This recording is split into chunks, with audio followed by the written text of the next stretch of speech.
Ladies and gentlemen, thank you for coming to the first meeting this year, the second year in the term for the Economic Development and Tourism Committee. I didn't ask you, but if would you do us an opening prayer? Sure. Lord, just thank you for who you are and the way you take care of us. And I just pray that you guide us in this meeting and guide us to make the right decisions and wise decisions for the state of Georgia. Lord, allow us to be able to hear your voice very clearly and give us the courage to follow it. In the name of Jesus, amen. Amen. I want to introduce our newest member, Akbar. Why don't you tell us about yourself? I think you're number 9. Yep, I believe so. So, hey y'all, my name is State Representative Akbar Ali. As it was just said, I'm the newest member of this committee. Thank you so much for being here. I'm very grateful to be a part of this process. Thank you. Good, thank you. All the rest of us, I think, are old hands, maybe, that have been here for a day or two, some more than others. We're going to have 2 bills to hear from today, and the first up is going to be House Bill 980, and I believe Representative Bonner, are you number 2? I am. Yes, sir. You have the floor. Great. Thank you, Mr. Chairman. Thank you, members of the committee. Appreciate the opportunity to present House Bill 980. This legislation creates the Georgia-Ireland Trade Commission. This will allow us at the state level to deal directly with the country of Ireland. As many of you know, Ireland is a significant trading partner, not only of the U.S., but also here in Georgia. We've got over 43 companies, Irish companies, that operate here in Georgia, that employ over 4,100 people all across the state. And what this bill does is create this commission to allow us to go direct to Ireland at the state level. As many of you know, when Great Britain withdrew from Brexit, that kind of limited some of our access to the EU. Now, what this does is allow us, since Ireland is still a part of the EU, this allows us to deal with the largest English-speaking country as a part of the EU and access directly to those markets, which is very significant for us. And as you know, not only our country, but the state of Georgia has got a long history and relationship with the country of Ireland. A couple of years ago, there was a group of legislators that went over. About 24 of us went over to Ireland as a part of when Georgia Tech played in the football game over there, and had an opportunity to travel around, meet the business leaders and government leaders over there, and really get a good feel for the Irish people and the business climate that they provide over there. And we're incredibly impressed, and have that was a bit of the impetus for this. This is an effort nationwide. So far, there's 20 states that have adopted the same legislation and created these commissions, and there's another 20 that are pending here this year. So we hope to add Georgia to that list. Kind of the mechanics of it, it's a 15-member commission, and it allows appointments by the Speaker of the House, by the Senate, and by the governor. Those rotate, and the schedule is in there as to that. There's no cost to the state. We do create a fund that would allow money to be collected through private donations. That would cover the cost of anything related to the commission, so there's no cost directly to the state of Georgia, but this would provide a great opportunity for Georgia to deal directly with the country of Ireland for purposes of economic development. With that, Mr. Chairman, I'll be happy to entertain any questions. Questions on committee? Yes, ma'am. What number are you on that? 4, 8? 8. Okay. Thank you, Chairman. Thank you, Representative, for bringing this legislation. So, as an accountant, you know I've got a money question. Okay. So, understanding that individuals or corporations can make donations, will they set up a 501c3, or would those donations come to the state? Would it be held in a separate fund, and who will be responsible for Sure. disbursement? So if you look on line 66, that's where it begins to talk about the establishment of that. That just enables the treasurer to establish a separate trust fund for that purpose. And it goes in a little detail there, which is not similar to other situations that exist in code. Thank you for that question. Other members?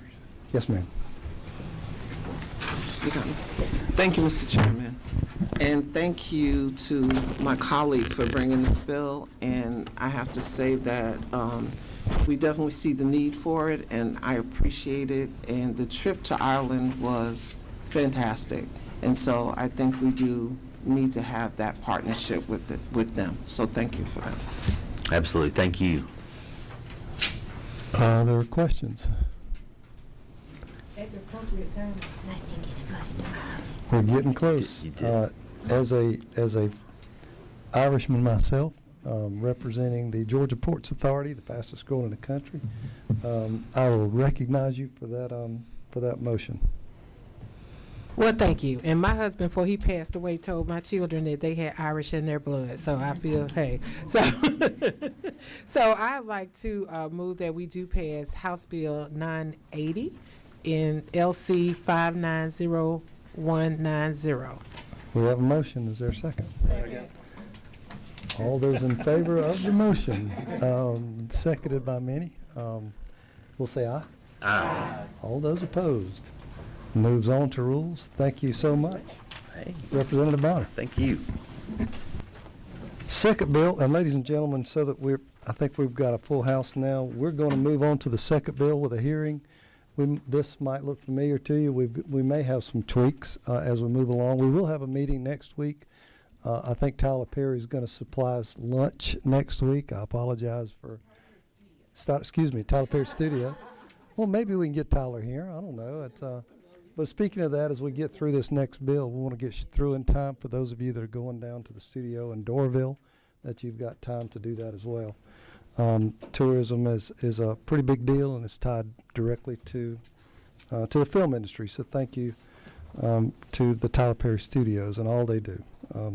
Moving on to House Bill 490. Representative Bazemore, you have the floor. Thank you, Mr. Chair. So first and foremost, the LC number that you all have, the copy, is the copy from last year. And so we just got the new revised one. It is LC 590283S.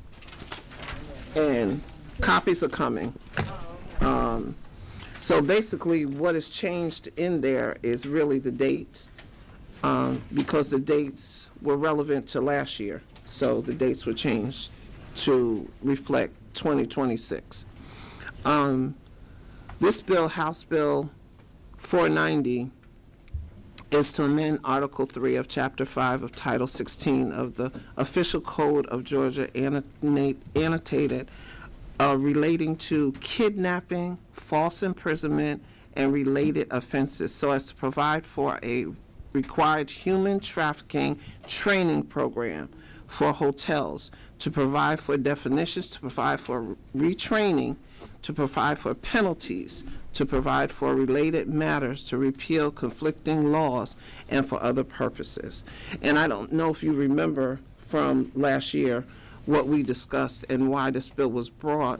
And I'm just going to give you a little backstory quickly, that I had hosted the First Lady several times down in my district because it was close to the busiest airport in the world and over 30 hotels. And so it was necessary. And as we sat there, I had the mayors, I had elected officials and law enforcement and the First Lady in the room. And one of the mayors stated that he knew that the hotel owners and those that worked there were turning a blind eye. They were getting kickbacks. So this is how this came about, because I had urged him, because it was his city, you have to do something so that you can help us rectify this problem with human trafficking. And so as you look this over, it is again relating to the kidnapping, false imprisonment, and related offenses, and this is a new code section to be read as follows, if you read through. And then some changes that are going to be made, if you look on page 2, number 21 to 26. And so instead of, from my understanding, having the GBI We want the Attorney General. We want to put as much force and teeth in this legislation to make sure that we help to eradicate human trafficking, because we do know that it affects our economy. And that's why we're hearing this in this committee today. And then you see at the bottom where we talk about what the repercussions are going to be to those individuals that willfully or should have known that this was being orchestrated in their hotels. And if they knew about it, then they would be guilty of a misdemeanor. But we are going to make that even more stringent, to have more teeth in this piece of legislation. And human trafficking, just to make sure everybody remembers, we saw this last year. We perfected the language through about 3 committees, 3 committee hearings, as I recall, and we ran out of time. So this is not something that we haven't seen before, and we definitely want to. There's not a committee member here that's for human trafficking. I'm sure, but we'll need to do this process again, and hopefully we can get this stuff done without any unintended consequences. Who's number 3? Is that you, Terry? No. Yes, sir. Thank you. Thank you. Thank you for bringing this bill. I love the heart behind it. I just have, and I want to see us do something with it. So, but I just kind of want to get the, maybe get my head wrapped around the details of it. So, is there is this for every single hotel motel, no matter the size, or is there a size limit with it? There's not a size limit indicated on here, because if you do look at the hotels that are established over in the College Park area, the over 30 that I talked about, they are different sizes. And those individuals take advantage of that. And because it's closest to that airport. Can you speak into the mic? Sure, I'm sorry. Okay.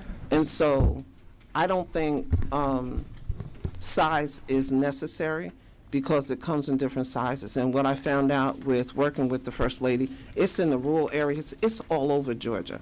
And people are in denial. And she told a story one time that one of the mayors told her that it wasn't in his district, in his area, and then had to come back and apologize because they were caught right there in that district, in that area. Yes, if I could just have some follow-up questions as well. So I cut my teeth in the hospitality industry, and I love it. It's a great industry, and I saw a lot of what you're talking about, actually, and on all different levels of the hospitality industry, so I'm glad we're looking at it. But just help me understand how we're going to keep those hotels, motels accountable, like for the small ones, and what's that going to look like? Is there going to be, how we're going to inspect it? How is it says that we're going to hold them accountable, but how are we going to prove that they actually had the knowledge that was going on in the rooms? And can you talk to that a little bit? So if you see here in, it's the section on page 2, number 21, and it talks about the training, the necessary training. And so they have to go through this training, and that will let you know that they are aware of what they should be looking for. And if it is found that based on that training, that it was found in that hotel or motel, and they did not report it, that's when the repercussions will come into play. And also, I just want to say, just recently, and I don't know if you all saw, but Chris Carr had some individuals down last week, and I was talking with some of them. And so they are hotel and motel owners, and we're having that discussion to make sure that we don't just go after them per se, but the ones that are creating the problem and turning a blind eye. If I can ask, and I see Chris Hardiman's over here, is this the language that we perfected? Yeah, thank you, Mr. Chairman. Chris Hardiman, I head up the Hotel and Lodging Association, and yes, I want to first and foremost thank you, Representative Bazemore, for bringing this very, very important legislation forward. I know there's some changes that... Chris, come pull up a mic, because since they're being streamed. On the other side's fine, if you will, if you can get around. Or on this side, either way. Either way. What number is that, Mike? 2, okay. Well, yes, thank you, Mr. Chairman. And as I was saying, I want to thank Representative Bazemore for bringing this forward and working to perfect it last year. I know that after conversations with several other agencies, as well as those that have made this a true priority for them, there is some language that I know Representative Bazemore is looking at to make it actually even more strict, so that it incorporates not only hotels but also short-term rentals, and that is coming straight from the chairman because we understand that we need to have eyes and ears wherever possible on this issue. As an industry, just to give you just a little bit of a layout. We've made this a priority from a financial investment to a time investment. And right now, I'd say we'd have probably 95% of hotel employees trained in human trafficking prevention. We want to make that 100%. That's why we have made this such an important issue. And some of the changes that I believe Representative Bazemore was referring to is putting it in the hands of the Attorney General's office. And that's coming from the press conference that was conducted last Thursday, I believe. In addition, putting some financial penalties on those hoteliers that do not conduct the training. So I think that's important, and that is I know that language is being written up as we speak, and hopefully we'll get this committee's full support in addressing this very, very concerning issue.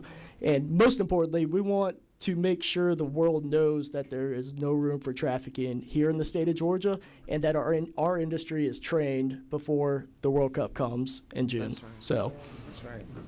happy to answer any questions. Isn't it true that really last year, whenever we were perfecting this particular language, that we hadn't even considered the short-term rental where they may not even have somebody in the front to scan? That is true. And so this particular piece of legislation would pick that up.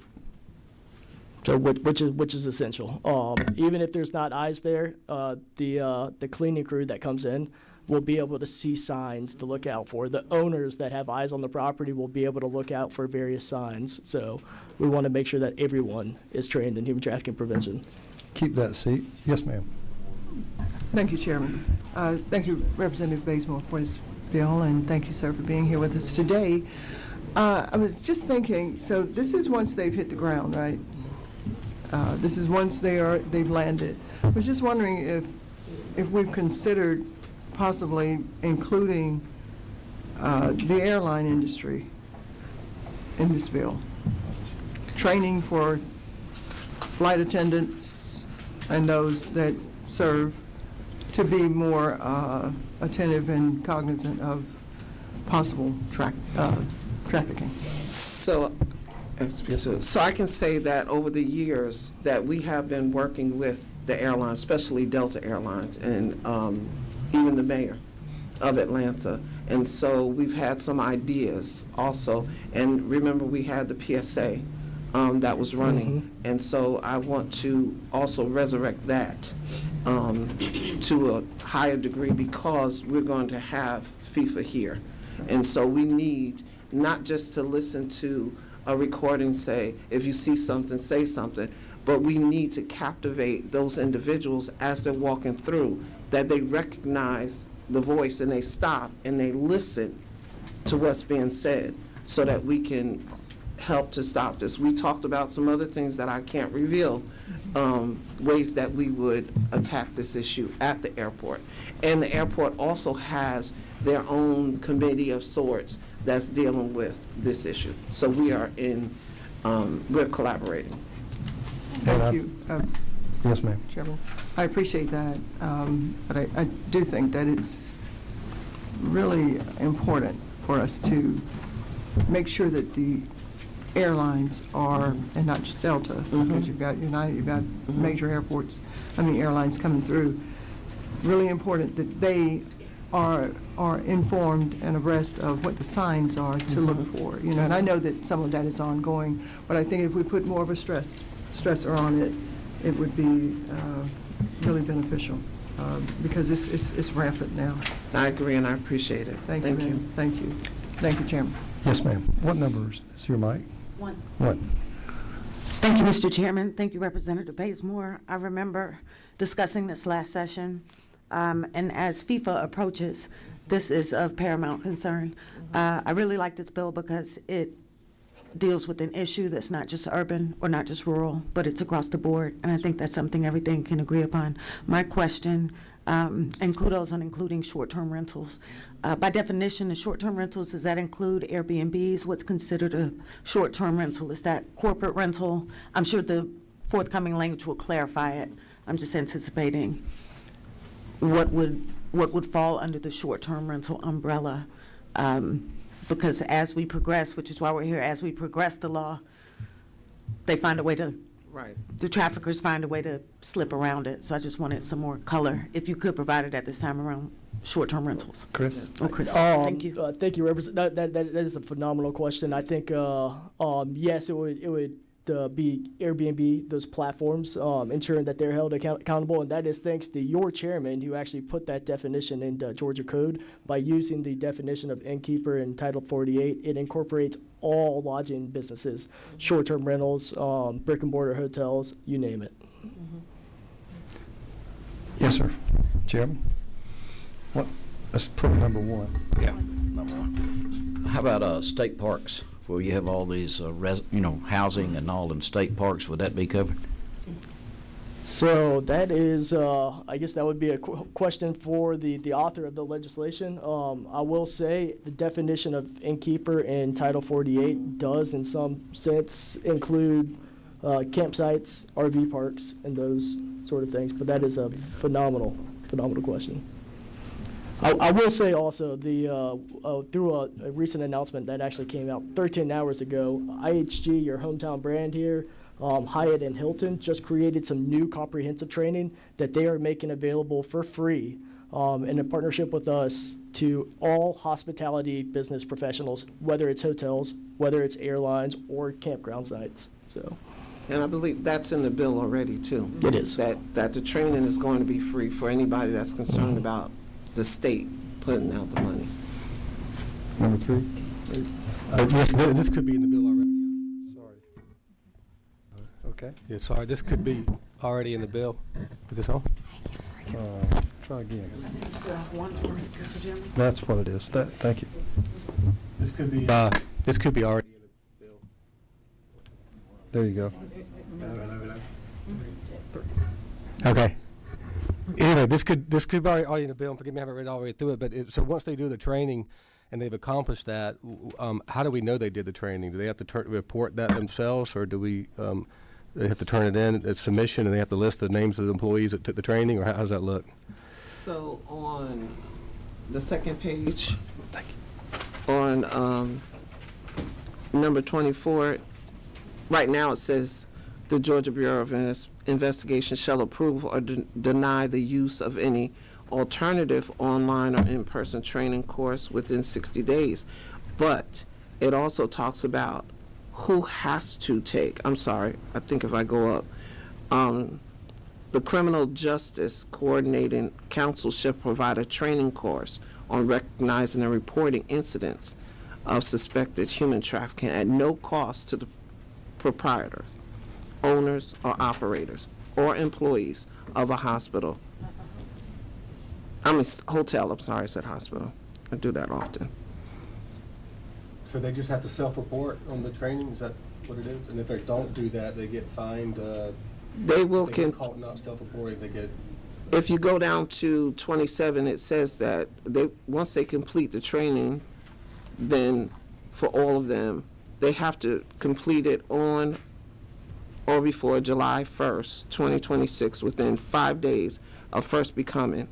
So once they are an employee or a owner of that property, they have to complete this, and then the training will then be considered from the GBI, and this from the GBI, but we're going to make sure it's the Attorney General. So that's going to be changed.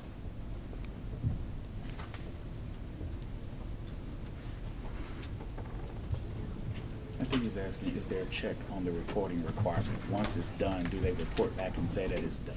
Yes. So like if Yes. they have turnover in Because we employees, haven't heard that. each employee has to do Yes. the training, They have to have the training, yes. And they have to report the training, yes. So I believe in the language, it's, the hotel owner would be required to keep those records for 1 year. Following the employee's termination. If they're caught not doing that, there's truth behind it. And the updated language that Representative Basemore will be bringing will be also a fiscal penalty. So I think Yes. it's 500, 1,000, and 2,000, if I remember correctly, is what the department, which will be considered the Attorney General's office, would be imposing. And again, I love the bill. I just want to, in a practical, real-life world, make it better and good and stick to make it actually happen. So, because I've run hotels before, and I just, I could see us having this process work out, so. Yep. Chris, for a short-term rental, do you have a bill in front of you? I don't see it on the, For, LC 590283S. I do not have the bill in front of me. I was just looking at language I've seen. Oh, perfect. Yeah, I want to make sure that the short-term rentals there, as I see it, that is our most vulnerable area because there's no check-in person when you go in as you do with a hotel. Oh, exactly. I think, and that was the point that you made, Mr. Chairman, in last year's committee hearings. It's essential that we find a way to get the training to all lodging businesses, including the short-term rental platforms. And I know that they have the capability to offer that training because this type of legislation has passed in several other states over the years. So they have that training. I'm sure, I'm not going to speak for Airbnb, but I know they have a lobbyist down here that would probably be supportive of it as well. Another part of the additions that will be in front of you, hopefully at the next committee, is to ensure that the necessary signage is posted in short-term rental properties. That is the signage that you may recall, whether it's massage parlors or hotels. There is signage that states that if you are involved in human trafficking, here's the national hotline number as well as the Georgia hotline number. So I think that will be included for short-term rentals as well. Yes, ma'am.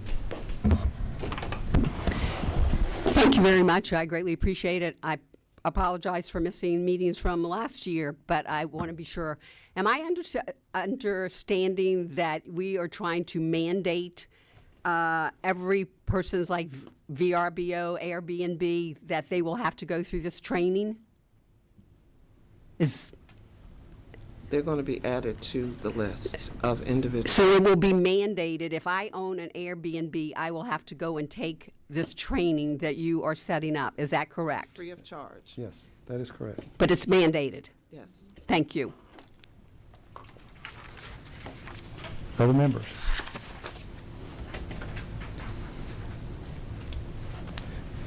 Then as I understand it, whenever we come back for the hearing next week, we're going to make sure that the signage is in the bill, that state parks was brought up, and that short-term rental is clear.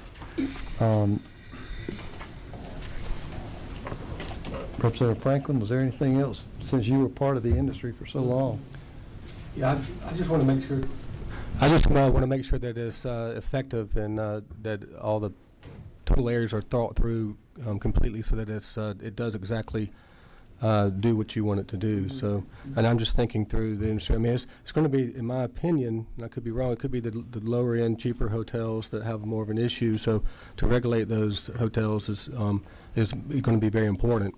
Although human trafficking is on every scale, economic scale, don't get me wrong in saying that, but there's going to be a lot of that. So, and there's a lot of hotels like that. So we need to make sure that they do the job that you want them to do. And I think it's a great bill. I thank you for bringing it. Just want to make it perfect before we get it out the door. Thank you. I agree. Thank you. Yes, sir. Thank you, Mr. Chairman. I think in general it's a great bill. Obviously, I'm fully supportive of going against human trafficking. I'm curious on a couple things. One, what is your expectation for Airbnbs? I would make the comment of the point of Airbnbs is for guests to check in with little, well, I would say with no communication or connection with an owner. So are we now asking Airbnb hosts to watch their cameras as owners check in and out? What's the liability at that point? And outside of all of that, how are we going to communicate to tens of thousands of Airbnb owners that they have to do this at risk of criminal charges against them. Did you want to touch? Point taken. Mr. Secretary. Thank you, Mr. Chairman, and thank you, Madam, for bringing the legislation. I appreciate the goal. Like my colleague, I also share the deep concern about the difference in a Airbnb model that is trying to, for many individuals in my district, maybe just a side space trying to leverage the income and the expenses of their home into something income producing. I do understand the concept of treating having some parity between lodging facilities. So I would, just for sake of conversation, knowing that this will come back, like to pose the idea for the thoughts for the author, if there might be a unit cap to where if you're a small, if you have 3 bedrooms or 3 units, 3 lodging units, or if you have 3 or 10 or whatever that magic number might be, that you're not required but maybe can optionally participate in this, so that I'm envisioning, there's Airbnbs. I stay in Savannah that they own 20 Airbnbs. They might need to be part of this, and they have a profit model that allows them to. They have an administrative office that could allow them to have that kind of administrative oversight. But for individuals who have 1 Airbnb or 1 or 2, I'd be concerned that we're causing an unintentional burden on either them having participation in that, which is important for small rural communities' hospitality needs. And I know you're well thought out, so I just wanted put that as a professional question, if that might be a possible amendment. I appreciate the feedback, and I think the thought was that the cleaning crew would be able to, not so much the owner, because the owner probably, like you said, does not have that communication, that contact, physical contact with those individuals. So that was the thought process, but we can talk that through. And I believe also Airbnb has their own training, so I wouldn't doubt it if many of the Airbnb owners are already trained in human trafficking prevention. It's a 30-minute online course, so I think it's what they have. And I know they'll be able to, the owners, the third-party employees, or the management companies would be able to get any free training, whether it's through us in our partnership with Best Alliance, through the hotel brands, or through the platforms, whether that's VRBO or Airbnb or any of the others. So third-party administrators. Third-party administrators, that's Yep. a good way to put it. Yes, ma'am. My last comment. Thank you, Mr. Chair. I think there's 2 ways to look at this. When I think of the hotels, motels, think of those structures. I think about employee onboarding. I think about when you get a job and you go for your first day and they give you the packet and you fill out whatever, and there's sexual harassment training in there and all these other things. So I think of that more of as an inclusive approach for employee onboarding.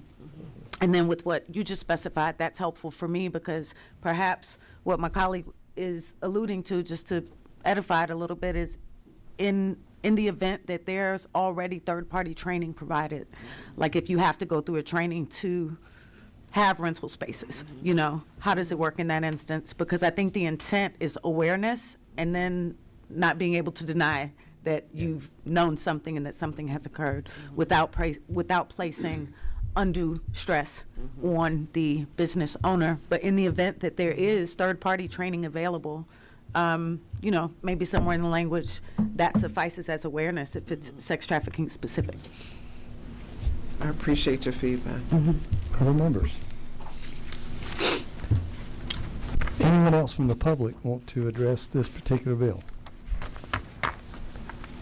Well, ladies and gentlemen, since we are in a hearing mode only, we've got some issues to go back, and we will be back next week. Okay. Again, with lunch sponsored by Tyler Perry Studios, not Tyler Perry himself. I want to thank you in advance and appreciate your time. And for those of you going to the Doorville film studio, help yourself. Mr. Chairman, We could screen the PSA that the First Lady and Mr. Perry did as a potential conversation later for the community. Sure. Is that the same one that we had done? I believe so. And we screened that ad talk race you used in the, what is like the the White House with the First Lady's approval. So I checked that. Thank you. Mr. Chairman, thank you for this moment. I apologize for my tardiness. I was with the speaker and some RISA kids down in the House floor, but I understand you went over the Ireland Trade Commission. That was the first thing that you covered, and I just want to go on record that I support that. I did an independent trip to Ireland this summer and went to the Leinster House, and they greeted me very appropriately, and we had long discussions about the relationships between Ireland and the United States, and particularly Georgia, and everything that comes through our port from that country. So I'm in big support of that, and I just wanted that on the record. Thank you so much. Ladies and gentlemen, we are adjourned. See you next Thursday.